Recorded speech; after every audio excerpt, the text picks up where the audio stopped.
फडणवीस म्हणजे नागपुरातला एक गुंडछाप व्यक्ती, त्याच्यावरती तिथे 324चे गुन्हे, लोकांच्या घरावरती हमले करण्याचे गुन्हे, लोकांची जागा हडकवण्याकरता त्यांचे लोकांची डोकी फोडणे, तिथे वाईट घडवणे, हे सर्व गुन्हे त्याच्यावर दाखल होते.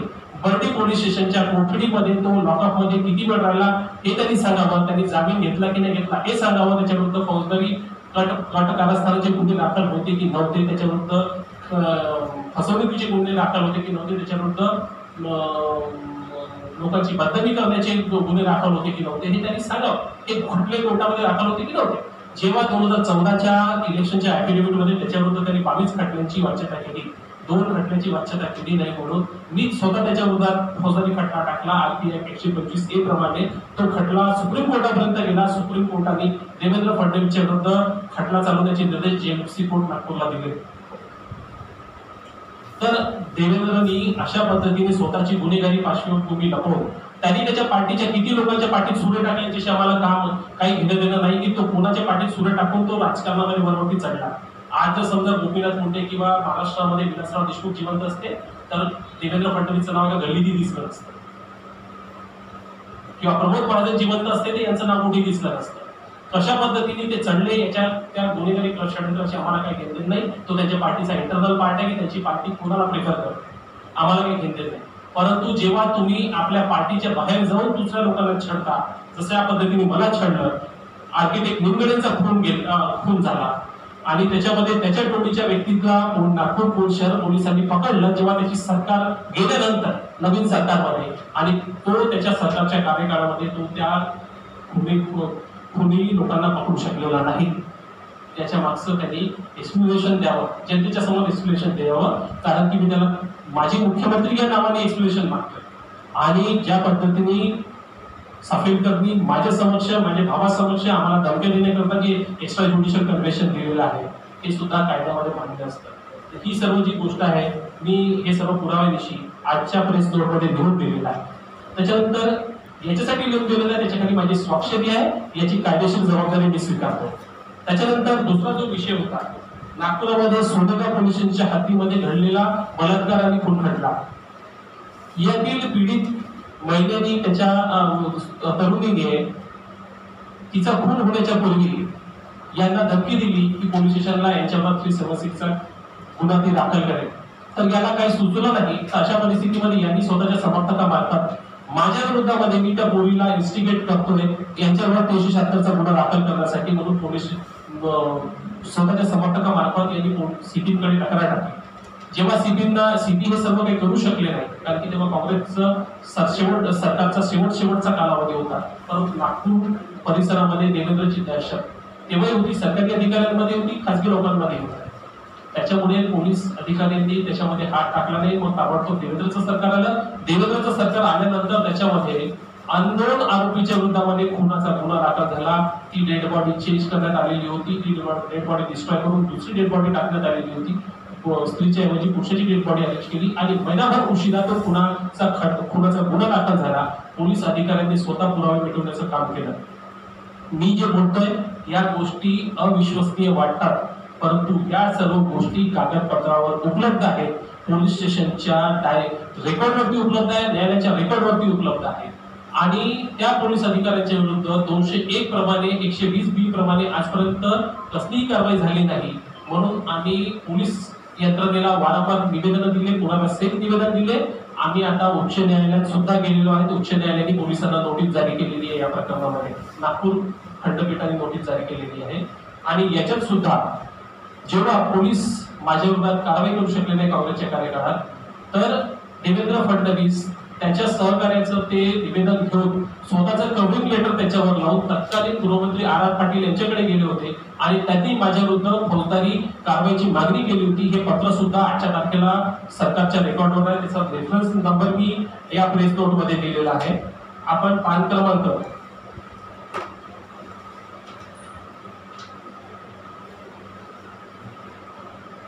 पान क्रमांक 3 वरती सर्वात शेवटी जे लिहिलेलं आहे त्यांचं पत्र जावं क्रमांक 426 विधानसभा सदस्य 2013 दिनांक 4/7/2013 हे देवेंद्र फडणवीसनी स्वतःच्या हस्ताक्षरात स्वतःच्या सहीनी लावून त्यावरती माझे त्या तत्कालीन गृहमंत्री आर पाटील यांच्याकडे जाऊन त्या तक्रारीवर माझ्या विरुद्ध तात्काळ विनाविलंब कारवाईची मागणी केली होती आणि कारवाईच्या पूर्वी त्याची रूपरेषा सुद्धा त्यांना कळवण्याची त्यांनी मागणी केली होती. आता हा जो दुसरा जो खून जो खुनाचा प्रकार आहे, जो बलात्कार आणि खून पोलीस सोनेगावच्या हद्दीत, याचे सुद्धा हे जे मी सांगितलेले कागदपत्रे पुरावे जे आपल्याकडे लिहून दिलेले आहेत ते सुद्धा आमच्याकडे रेकॉर्ड आहे. त्यानंतर तिसरा जो प्रकार मी सांगितला होता गेल्या वेळेस की देवेंद्र फडणवीसचा बनावट स्टॅम्प पेपर घोटाळ्यामध्ये काय सहभाग होता, त्याच्यातील घोटाळेबाजांना देवेंद्र फडणवीसनी कसे वाचविले आणि त्यांनी कमावलेली जी पैसे आहेत, त्यांनी कमावलेली संपत्ती ही देवेंद्र फडणवीसच्या राजकारणावर कशी खर्च झाली, देवेंद्र फडणवीसच्या सहकार्यांच्या राजकारणावर कशी खर्च झाली, याचे संपूर्ण पुरावे आमच्याकडे उपलब्ध आहेत. या बनावट स्टॅम्प पेपर घोटाळा हा सन 2000 साली नागपुरामध्ये उघडकीस आला होता. 2 गुन्हे दाखल झाले होते, ज्याच्यामध्ये बनावट स्टॅम्प पेपर विकत असताना देवेंद्र टोळीच्या सदस्यांना पोलिसांनी रंगेहात अटक केली होती. परंतु आलेल्या राजकीय दबावापोटी तो जो गुन्हा होता त्याचा तपास पुढे झाला नाही आणि याचा मुख्य सूत्रधार किंवा स्टॅम्प पेपर कोणी पुरवले, कोणी तयार केले याचा तपास पुढे होऊ शकला नाही, कारण की पोलिसांना तर तपास करायची देवेंद्रच्या दबावामुळे गरज वाटली नाही किंवा ते पुढे चालू शकले नाही आणि तो खटला तिथेच लपवण्यात आला आणि पोलिसांनी तपास कमकुवत ठेवला आणि त्याच्यामुळे आरोपी निर्दोष सुटले. सन 2006 मध्ये मी संपूर्ण पुराव्यानिशी या बनावट स्टॅम्प पेपर घोटाळ्याची तक्रार नागपूर पोलिसांना दिली. त्यानंतर देवेंद्रनी तो प्रकार उघडकीस येऊ नये, त्याचे सहकारी उघडकीस येऊ नये, त्याचे नाव समोर येऊ नये म्हणून सुद्धा 2013 साली हे पत्र दिलं होतं त्या घोटाळ्याच्या मुख्य सूत्रधाराच्या अर्जावरती आणि त्याचे असलेले त्याच्यासोबतचे फोटोग्राफ्स, त्याच्यासोबत असलेले संबंध याचे संपूर्ण पुरावे उपलब्ध आहेत, आमच्याकडे उपलब्ध आहेत, इंटरनेटवरही उपलब्ध आहेत. तर 5/10/2020 रोजी जेएफसी कोर्ट क्रमांक 6 नागपूर यांनी या बनावट स्टॅम्प पेपर घोटाळ्यात चौकशी करण्याचे, तपास करण्याचे निर्देश नागपूर शहर पोलिसांना दिले. परंतु आजही पोलीस देवेंद्रच्या दबावाखाली असल्यामुळे, कारण देवेंद्र दर 2-4 महिने आता हे सरकार पडणार आहे, नंतर हे सरकार पडणार आहे, लवकरच आम्ही सत्तेत येऊ, तर या भीतीपोटी पोलीस त्याच्या विरोधात कारवाई करायला धजावत नाही. म्हणून देवेंद्र फडणवीसची अशा पद्धतीने हिंमत वाढलेली आहे. तो काही करतो, कुणाच्या विरोधात काही षडयंत्र नसतो. तर न्यायालयाचे सुद्धा आदेशाचे पालन पोलिसांनी केले नाही. शेवटी न्यायालयाने या पोलीस अधिकाऱ्यांच्या विरुद्ध अवमानना नोटीस जारी केली. हे पोलीस अधिकारी न्यायालयात हजर झाले, माफी मागितली, आता त्याचा तपास पुढे चालू आहे. असं सर्व सुरू असताना त्याच्यातली ती एक सदस्य जी होती, जी सन 2000 सालच्या गुन्ह्यामध्ये पकडल्या गेली होती, ती पुन्हा आता 24/5/2021 रोजी बॅगरेटचे स्टॅम्प पेपर विकत असताना नागपूर शहर गुन्हे शाखा पोलिसांनी तिला रंगेहात पकडलं आणि 30 तारखेपर्यंत तिचा पीसीआर झाला. ती बातमीची त्या बातमीचं जे कात्रण आहे मी पान क्रमांक 6 वरती मी इथे जोडलेलं आहे. आपण नेटवर गेला तर आपल्याला अशा अनेक बातम्या सापडतील. याच्यामध्ये वरती माझं निवेदनाचं पण नमूद केलेलं आहे की मी 13/5/2021 रोजी पोलीस आयुक्त साहेब यांना निवेदन दिलं होतं या प्रकरणाच्या बाबतीत. त्याच्यामध्ये सुद्धा देवेंद्र टोळीचं नाव होतं. हे निवेदन दिल्यानंतर ती सदस्य, या टोळीची सदस्य तिथे बनावट स्टॅम्प बॅगरेटचे स्टॅम्प पेपर विकत असताना रंगेहात पकडल्या गेली. तर एवढे सर्व जे पुरावे आहेत, याच्यात जेवढे पुरावे आहेत त्याच्यापैकी हे 90 पुरावे आम्ही आपल्या समक्ष सादर केलेले आहेत आणि हे सक्षम पुरावे आहेत की ज्या आधारे तपास होऊ शकतो.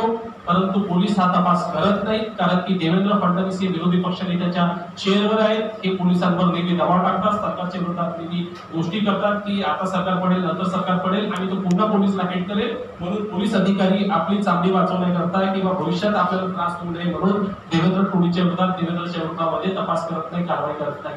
आणि देवेंद्रनी स्वतःच्या कार्यकाळामध्ये तर गुन्हेगारी टोळ्यांना अशा प्रकारे संरक्षणच दिलं होतं ज्याच्यामध्ये त्याचा स्वतःचा सेल्फ इंटरेस्ट होता. अशा परिस्थितीमध्ये आज आपल्या समक्ष हे घटना त्यानंतर घडलेल्या आहेत आणि त्या अनुषंगाने त्या केलेल्या आरोपांच्या बाबतीत पूर्ण नाही पण काही का पुरावे असो ना ते आपल्या समक्ष देणं आम्हाला गरजेचं वाटतंय. म्हणून आज आम्ही आपल्या समक्ष इथे आलेलो आहोत आणि त्याच्या बाबतीत जेवढे प्रथम दृष्ट्या सक्षम पुरावे जे आहेत त्याच्यापैकी काही पुरावे आम्ही आपल्या समक्षात सादर करणार आहोत. आम्हाला माहीत आहे की हे जे व्यासपीठ आहे हे न्यायालय नाही, परंतु तरीही लोकभावना लोकमतं ही आपल्या माध्यमाने तयार होतात. जनतेपर्यंत आम्हाला काय पोहोचवायचं आहे, आमची काय गोष्ट बरोबर आहे, चूक आहे, याच्याकरता हेच एक माध्यम आहे. म्हणून आपल्या या पत्रकार परिषदेशिवाय दुसरा कोणता पर्याय उपलब्ध नव्हता. पुन्हा आज आम्ही इथे उपस्थित झालेलो आहोत. मी आपल्याला सर्वप्रथम एक ऑडिओ क्लिप ऐकवतो.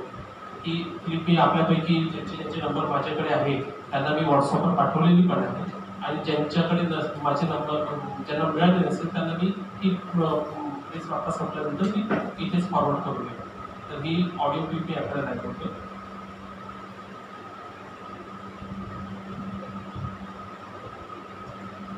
आणि ही क्लिप सुरू करण्याच्या पूर्वी ही क्लिप माझ्या सोबत मृतक जे आर्किटेक्ट निमगडे जे होते त्यांचा मुलगा ॲडव्होकेट अनुपम निमगडे, जे आर्किटेक्ट एकनाथ निमगडे यांचा 2016 मध्ये नागपुरात एका सर्वात व्यस्त रस्त्यावरती गोळ्या घालून खून करण्यात आलेला होता.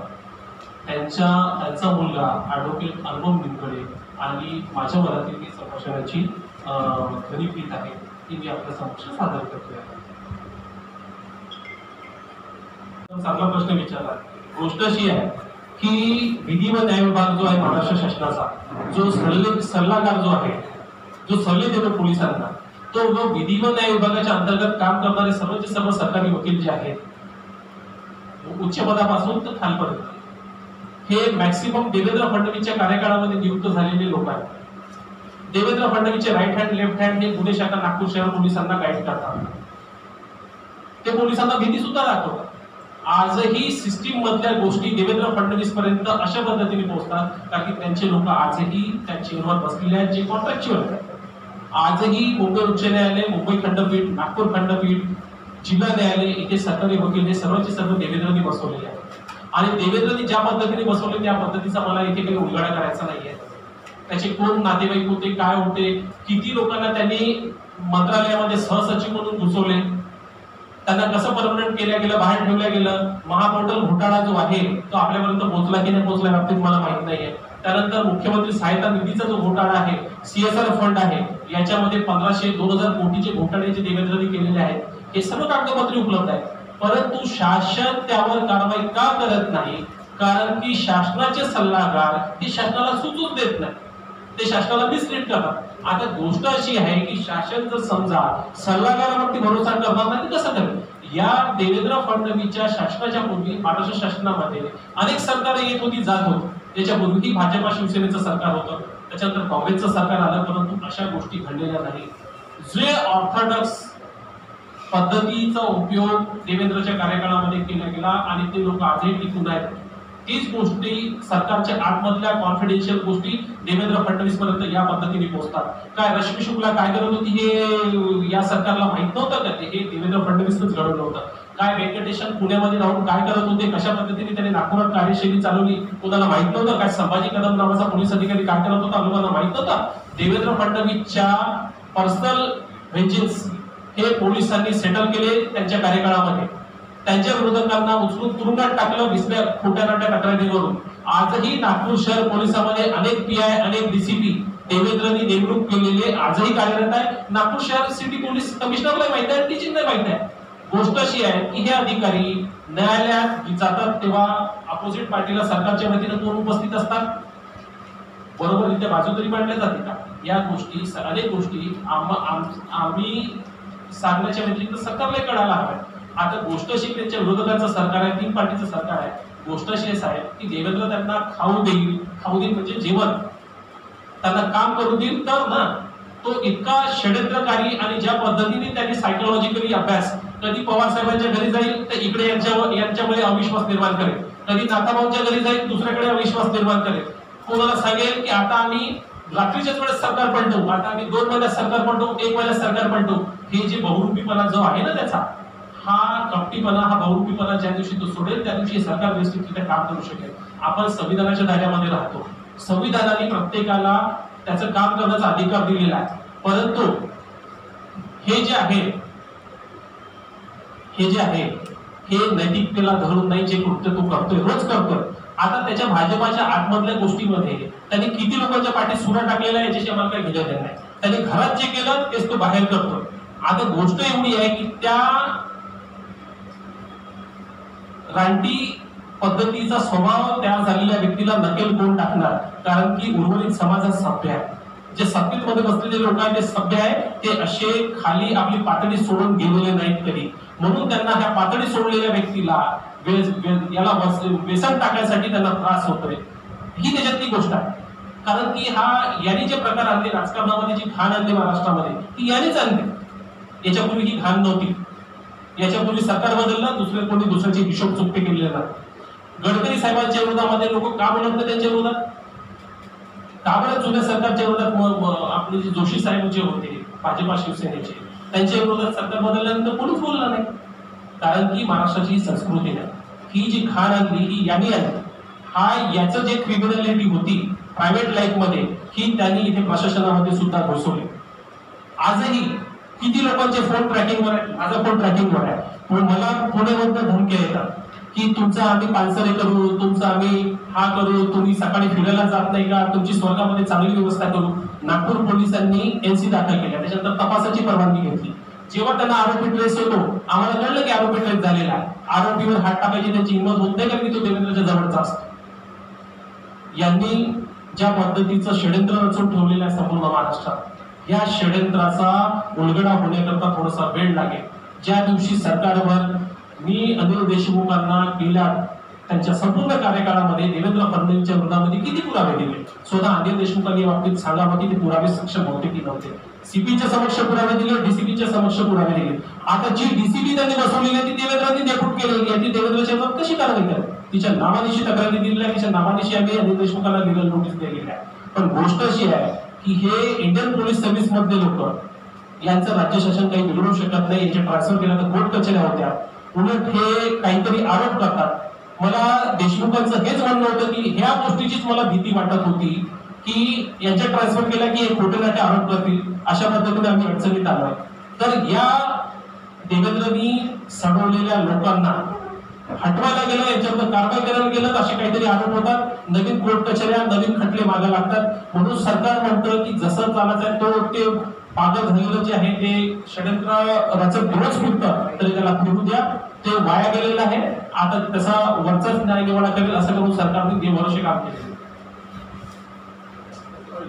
प्रकरण असं आहे की गेल्या वेळेस मी इथेच एक पत्रकार परिषद घेतली होती, त्याच्यामध्ये मी देवेंद्र फडणवीसांच्या गुन्हेगारी पार्श्वभूमीच्या बाबतीत अनेक गोष्टी इथे सांगितलेल्या होत्या. त्याच्यातली पहिली गोष्ट अशी की आर्किटेक्ट एकनाथ निमगडे यांचा नागपूरमध्ये 2016 साली वर्दळीच्या रस्त्यावरती गोळ्या घालून खून करण्यात आला होता.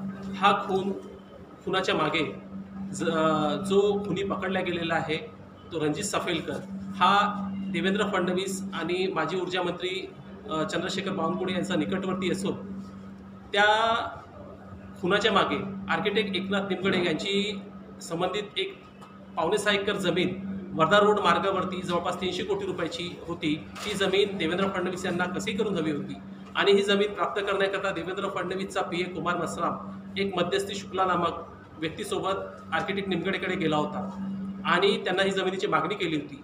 त्याच्यानंतर रणजित सफेलकरकडून आर्किटेक्ट निमगडे यांचा खून करण्यात आला आणि तिथे त्यावेळेस जेव्हा ही मागणी टाकण्यात आली होती तेव्हा निमगडे यांचा मुलगा ॲडव्होकेट निमगडे हा सुद्धा तिथे हजर होता. यांनी ह्या सर्व गोष्टी आपल्या समक्ष पाहिलेल्या आहेत. त्यांनी ह्या गोष्टी पोलिसांना सांगितल्या. त्यावेळेस देवेंद्रचं सरकार होतं, देवेंद्रची पोलीस होती, परंतु याच्यामागे देवेंद्रचा हात असल्यामुळे देवेंद्रच्या पोलिसांनी आरोपींना अटक केल्यानंतर सुद्धा देवेंद्रचा फोन आला म्हणून, निरोप आला म्हणून ते 2 आरोपी विनाकारवाईचे सोडून दिले होते. असं कन्फेशन रणजित सफेलकरनी मी आणि माझ्या मोठ्या भावाकडे दिलं होतं, जेव्हा त्यांनी आमच्याकडे 3 जमिनीची आम्हाला धमकी टाकून मागणी केली होती. याबाबत आम्ही नागपूर शहर पोलिसांना तक्रारी दिलेल्या आहेत.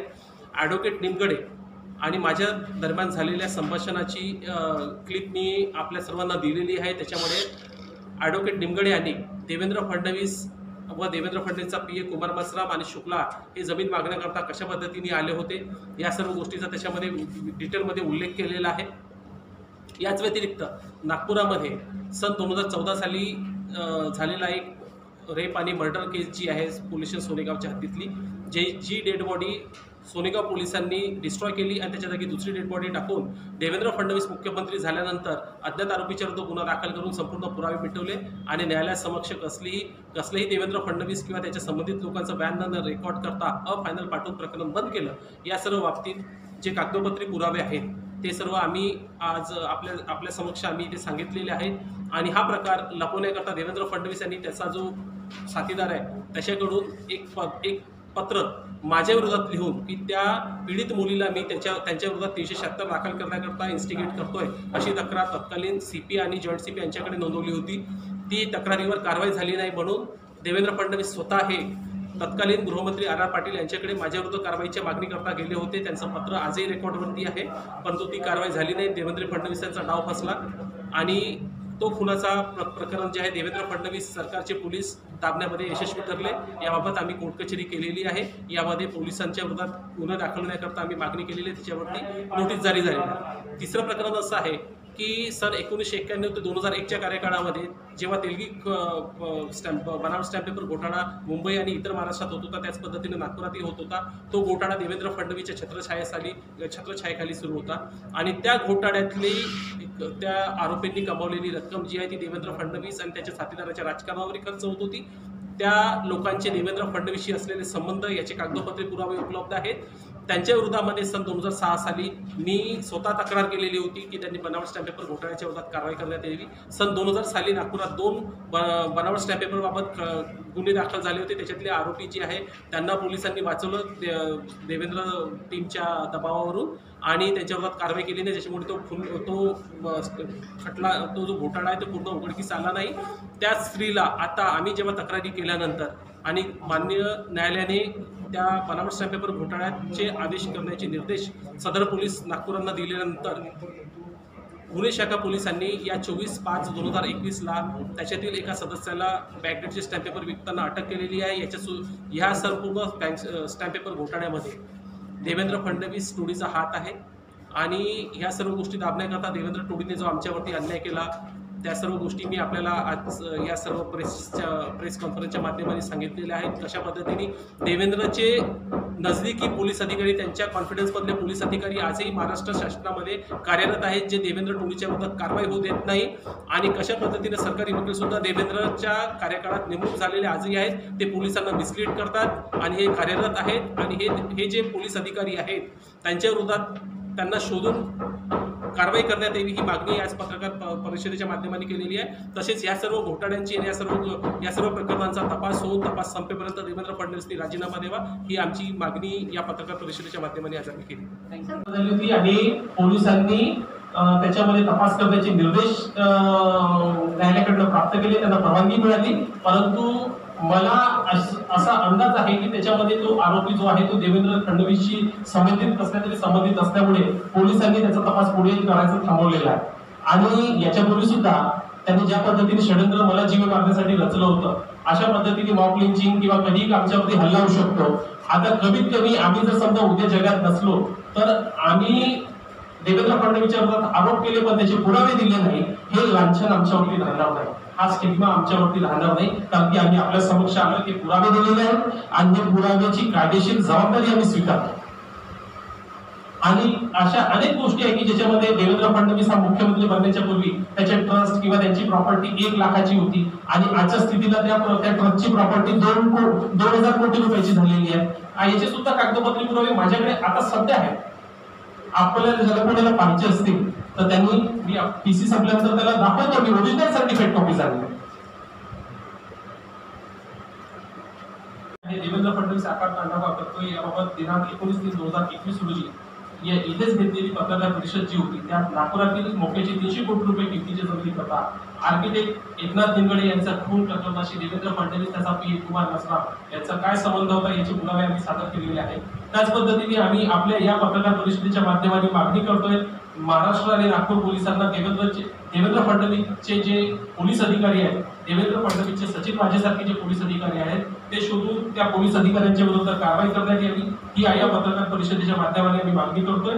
त्याचप्रमाणे या प्रकरणामध्ये तपास होईपर्यंत हे जेवढे प्रकरण आहेत या प्रकरणांमध्ये तपास होईपर्यंत आणि तपास संपेपर्यंत देवेंद्र फडणवीस यांनी तपास यंत्रणेवर दबाव येऊ नये, पोलिसांवर दबाव येऊ नये आणि त्याच्या दबावाखाली पोलिसांनी तपास दूषित न व्हावा म्हणून त्यांनी राजीनामा द्यावा, अशी राजीनाम्याची मागणी आम्ही आपल्या माध्यमाने करतोय. हे आमचं म्हणणं आहे. आपले काही स्किल लागते. या पद्धतीचे गुन्हे पहिले होत नव्हते महाराष्ट्रामध्ये, महाराष्ट्राची संस्कृती नव्हती. या पद्धतीचे गुन्हे देवेंद्र फडणवीस करायला लागलाय, तर याला डिकोड करण्यासाठी वेळ लागेल थोडासा, असं आम्हाला वाटतं. सरकारचं स्टेटमेंट मी देत नाही.